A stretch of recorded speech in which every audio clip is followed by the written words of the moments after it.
Hoje o programa Diálogo Sem Fronteira tem a satisfação de receber o professor Marcelo Nobel. Seja bem-vindo, professor Nobel. Obrigado pelo convite. O professor Nobel, ele é físico, ele tem uma trajetória de pesquisa na área da física, mas ele também se dedica à questão da divulgação científica. Há muito tempo ele tem atuado nessa direção, tem uma coleção de livros aqui na editora da Unicamp no âmbito da divulgação científica, além de ser também pró-reitor de graduação da Unicamp, e ele tem uma experiência, portanto, única nesse âmbito, que é o âmbito de como tornar a ciência algo palatável, algo que as pessoas podem entender. Então, professor, eu gostaria de começar com essa pergunta mais ampla, quer dizer, o que é divulgação científica? Bom, definir algo tão extenso é complicado, mas, de fato, a divulgação científica, de uma maneira geral, engloba todas as ações relacionadas com transmitir a ciência, transmitir a tecnologia, transmitir a maneira com que é feita a pesquisa para a população de uma maneira geral. Aí, então, a gente pode incluir diversas ações. Podemos incluir museus e centros de ciência, que fazem divulgação científica, zoológicos, museus de história natural, parques, jardins botânicos, por exemplo, também entram no âmbito da divulgação científica, mas também outras atividades, como o próprio jornalismo científico, que é feito no jornalismo diário, seja em jornais que saem diariamente, na internet, ou também revistas, como antes era a Super Interessante, a Galileu, a Scientific American e outras tantas. A Ciência Hoje, né, que é a nossa principal revista de divulgação científica, a revista FAPESP e tantas outras. Além de tudo isso, nós temos outro canal que são os livros, né, de divulgação. Todo mundo aí já ouviu pelo menos falar um livro famoso brasileiro, que é O Homem que Calculava, já mais antigo, ou mais recentemente do Stephen Hawking. São livros de divulgação científica, ou Carl Sagan com Cosmos, tantos outros que foram best-sellers. E então a gente tem aí várias ações relacionadas com a transmissão do que é a ciência, a discussão dos assuntos científicos e a discussão do próprio fazer da ciência. Isso englobado de uma maneira geral. A gente tem outros termos, em outros países não existe o termo divulgação científica, em outros lugares preferem usar engajamento público com a ciência, como os ingleses, né, que preferem usar esse termo, ou mais politicamente correto hoje em dia. Existe a popularização da ciência, né, como é dito nos Estados Unidos, por exemplo, e tantos outros. Então, a gente tem aí um movimento relacionado com a ciência de comunicação. Essa observação sua do fato de que se pode levar a ciência para a população por esses meios, né, tem a ver um pouco, creio eu, com o fato de que a ciência se tornou cada vez mais especializada, cada vez mais aprofundada em detalhes mais delimitados, de tal maneira que, por uma pessoa leiga, digamos assim, nem sempre é fácil chegar àquela pesquisa, digamos, mais desenvolvida. Então, a pergunta seguinte que eu gostaria de fazer é: o estudioso, nós que estamos na universidade, na academia, os cientistas, eles têm algum tipo de formação para chegar a essa linguagem mais popular? Porque, normalmente, o cientista ele é formado para justamente ser aquele grande especialista num determinado objeto, e não para que ele consiga fazer com que essa mensagem chegue a uma pessoa que não é um estudioso. Eu acho que, infelizmente, não. Não temos essa formação na nossa prática diária, nos nossos cursos, né, na graduação, na pós-graduação. Não existe a formação para poder escrever de uma maneira adequada. Não existe o treinamento, porque, assim como tudo na vida, fazer uma boa divulgação científica exige, primeiro, um aprendizado e depois um treinamento. Mas eu acho que é uma configuração, uma situação que está mudando pouco a pouco. Eu acho que cada vez mais as agências de fomento têm se dado conta da importância da divulgação científica. Nós temos, principalmente aqui no Brasil, uma forte presença do Estado, né, através das agências de fomento, através do governo. Então, de uma maneira ou de outra, é a própria população que está pagando pelas universidades, pela pesquisa, e nós temos a obrigação de retornar o resultado dessas pesquisas para a população, poder mostrar para a população de uma maneira geral o que nós fazemos na universidade, qual que é a importância da universidade para o desenvolvimento do país, para o desenvolvimento da saúde, para o desenvolvimento da tecnologia, para o desenvolvimento de todo o país de uma maneira geral. E, então, eu acho que é um movimento que está crescendo pouco a pouco, mas ainda na nossa formação, infelizmente, ela é muito conteudista e não tem essa componente um pouco mais relacionada com seria a prática do jornalismo, a prática de transmitir essa informação de uma maneira mais simples. Porque uma coisa que me chama a atenção é que, se formos olhar historicamente, os países que você citou, a Inglaterra e Estados Unidos, que são países com uma industrialização muito mais antiga,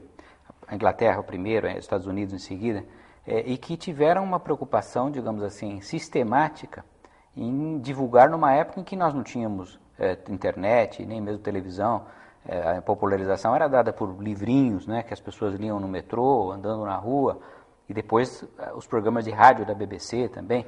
Então, quer dizer, me parece que houve um esforço, digamos assim, quase que determinado em disseminar a informação científica de tal maneira que a população mais comum, né, a população comum, pudesse entender aquelas transformações econômicas, tecnológicas da sua própria sociedade.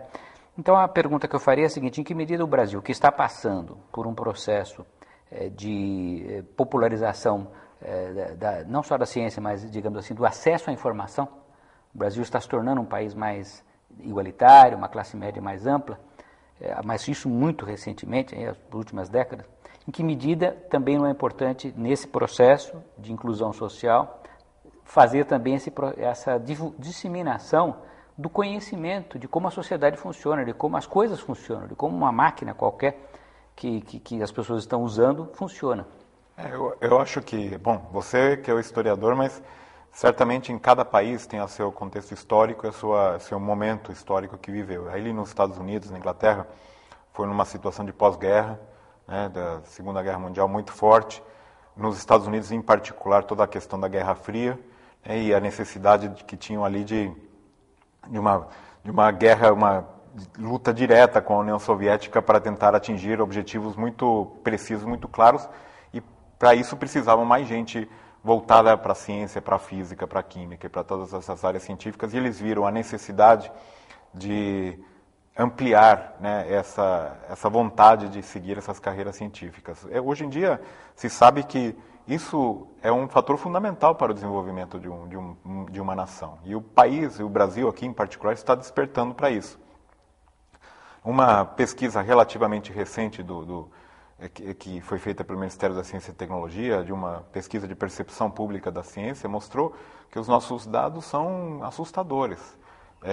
Por exemplo, apenas 4% da população teve acesso ou já foi alguma vez a um museu ou centro de ciência.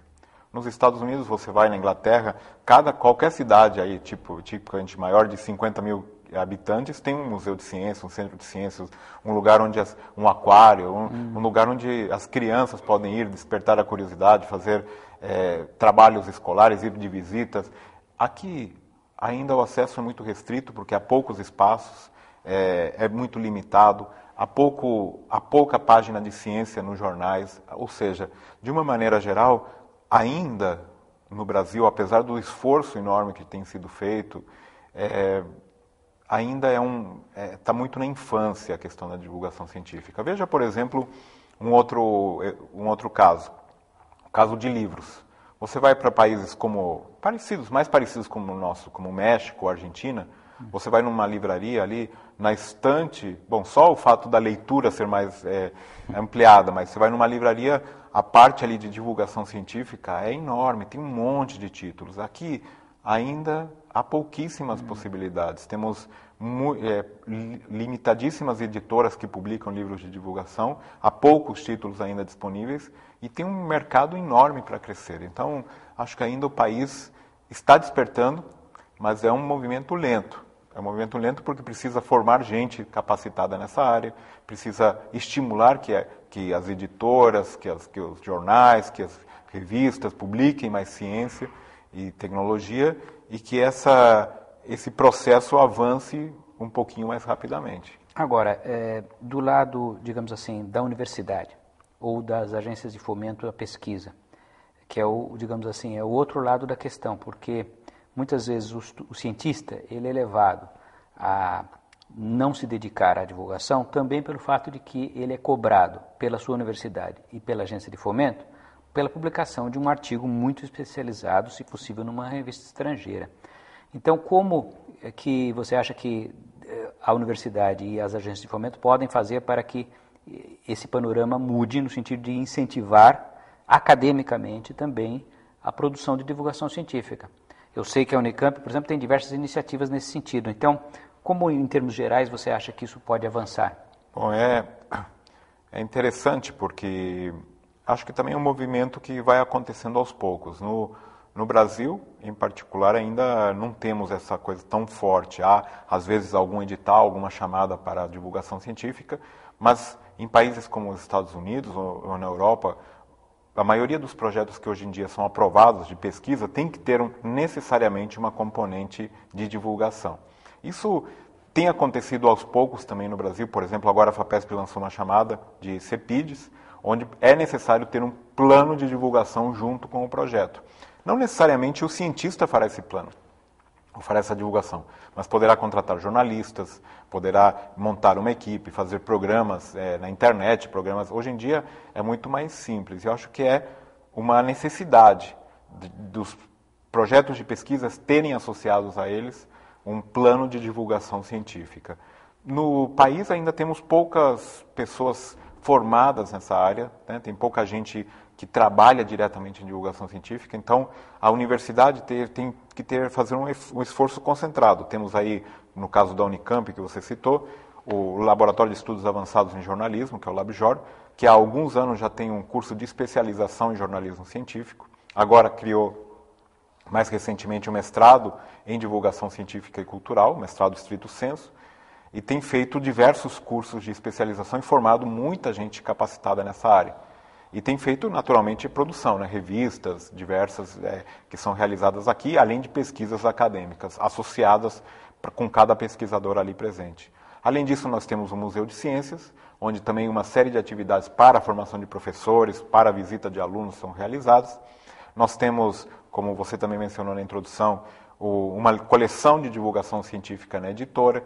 Então, as universidades podem e devem agir de uma maneira concentrada, buscando unir esforços no sentido de capacitar gente, que é o principal fator da universidade, e realizar ações concretas, dando infraestrutura para que as ações de divulgação científica tenham lugar dentro da universidade, que é o lugar da experimentação, é um lugar onde as pesquisas devem ser feitas e aprimoramento dessa divulgação científica deve acontecer. Como a própria ciência, a própria divulgação científica é uma ciência em si, e também é possível realizar estudos, publicar trabalhos, e estudar o público, entender a percepção pública da ciência, e é uma área fascinante que ainda é pouco explorada.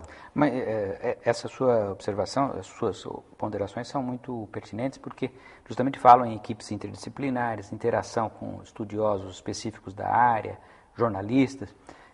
Agora, eu ia fazer uma pergunta, digamos assim, uma ponderação mais específica, que é a seguinte: em que medida a formação do cientista, aquele que realmente está sendo treinado já na graduação, depois do mestrado, doutoramento, para uma pesquisa muito especializada, também não deve envolver, mesmo neste que não é um especialista em divulgação, mas ele também ter uma formação mínima em como fazer uma divulgação. Isso porque, naturalmente, os cientistas, como o seu caso é um exemplo típico disso, que embora seja físico e trabalhe numa área muito específica, me lembro daqueles artigos que escrevia no nosso jornal da Unicamp, que são artigos escritos, quer dizer, são reflexões, são ponderações para um público muito mais amplo do que o estudioso da física. Então, em que medida nós também não temos que formar os nossos alunos, mesmo cientistas, para que eles tenham uma percepção de como lidar com a língua, como falar com o povo? Bom, certamente, acho que extrapola um pouco até a tua pergunta, que eu, pelo menos, sou amplamente favorável e defendo a causa de uma formação geral, onde qualquer área deve ter uma formação forte, né, na área de comunicação, na área de leitura, na literatura, na cultura de uma maneira geral. Acho que isso é uma necessidade do ser humano, né, de ter uma formação mais ampla, mais geral, qualquer que seja a área de especialização. Naturalmente, há aqueles que, a partir dessa formação e dessa possibilidade, poderão florescer, digamos assim, e se dedicar mais ou ter mais facilidade para escrever, para atuar diretamente na divulgação científica. Mas não podemos esquecer, e eu acho que é uma frase muito forte, mas muito importante, que eu li uma vez em um texto da Mônica Teixeira, que é uma jornalista importante na área de divulgação, que ela disse o seguinte: o jornalismo científico, antes de mais nada, é jornalismo. E tem que seguir os preceitos ali, e você tem uma formação específica, você tem uma maneira de trabalhar, lidar com o texto e trabalhar esse texto de uma maneira específica. Então, nem todos chegarão a esse ponto, mas é importante que tenham a percepção da necessidade, da importância, e que possam, se necessário, desenvolver essas habilidades para lidar diretamente com a divulgação científica. Mas, certamente, despertar o interesse, despertar a necessidade de termos uma boa divulgação científica já é meio caminho andado. Acho que a gente precisa realmente ter as condições de oferecer essa possibilidade, seja contratando gente, seja atuando diretamente, com estagiários, da maneira que conseguirmos lidar com os vários meios de divulgação científica. Em particular, eu agora hoje estou mais envolvido na área de livros. Há pouquíssimos autores de divulgação científica que estão escrevendo livros brasileiros, né? Então, o livro é uma possibilidade que você tem de explorar mais a fundo um tema, né? Você tem ali, pode ter 100, 200 páginas para ir tocar fundo, o que não acontece no jornalismo diário, o que não acontece na internet, o que não acontece numa revista. Você pode ir profundamente em algum assunto e desenvolver esse assunto com mais clareza, com mais tranquilidade. Pouquíssimos autores têm se dedicado a isso. E esse é um lado que, retomando um pouco o que o professor Nobel disse de início, que eu acho que é muito importante para despertar vocações. Porque quantos de nós não fomos a uma carreira porque lemos, quando 10, 12 anos, um livro desse tipo que você está falando? Quer dizer, um livro que não é um jornalístico, no sentido de que não é uma notícia, não é uma revista, mas é um aprofundamento numa determinada área em que você se encanta com aquela descrição que nessa altura para um jovem já é aprofundada, mas que é feita por um especialista, voltada para o público amplo, a pessoa se encanta e vai para aquela carreira. Eu creio que esse é um dos aspectos que esses tipos de livros têm essa função fundamental. E aí também perguntaria essa importância de ter um autor brasileiro, porque às vezes o autor estrangeiro, naturalmente, ele parte de pressupostos de conhecimento que não são os das nossas crianças ou dos nossos jovens. Sem dúvida, a gente precisa... Bom, tem um pouco de tudo. Temos aí autores, ainda também, acho que um pouco a nossa coleção aqui, que chama Meio de Cultura, busca trazer, que é autores mais próximos dos nossos. Não necessariamente brasileiros, mas temos autores argentinos, mexicanos, espanhóis, italianos, que talvez tragam aí a cultura latina. Buscamos fugir um pouco aí do mundo anglo-saxão, que em geral é o que é traduzido. E tem autores excelentes. Infelizmente, há poucos autores brasileiros que realmente não só têm a nossa linguagem, né, própria, que é importante, por mais que você traduza um livro, a linguagem coloquial, a linguagem do dia a dia, é algo que só é nossa, e os exemplos, né, a serem utilizados, as comparações, naturalmente também são importantes que sejam locais, mas que também sejam referências, né, para as crianças, para os jovens, que possam ir lá numa palestra, numa escola, mais acessíveis, né, que possam estar presentes, exato, que estão presentes ali no nosso dia a dia. E realmente isso ainda é algo que falta. Mas é um movimento, né? Acho que falta também, na minha opinião, mais espaço nos jornais, né? Eu, por exemplo, não me conformo de ter um caderno de economia todos os dias, que é muito mais difícil que qualquer assunto de ciência, e não ter um caderno de ciência específico quando há interesse concreto. Naturalmente, um pouco mais em alguns temas que outros, né? Como a saúde, é sempre algo que desperta muita atenção, porque nos toca diretamente.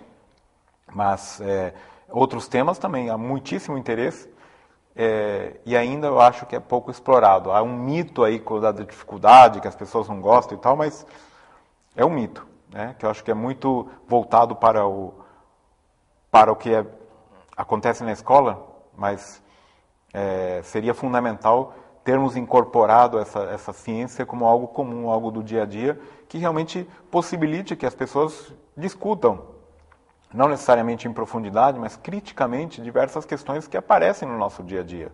O aquecimento global, os organismos geneticamente modificados, o fim do petróleo, a biocombustíveis e tantos outros assuntos que hoje nós temos aí no dia a dia e muitas vezes as pessoas simplesmente não sabem o que falar.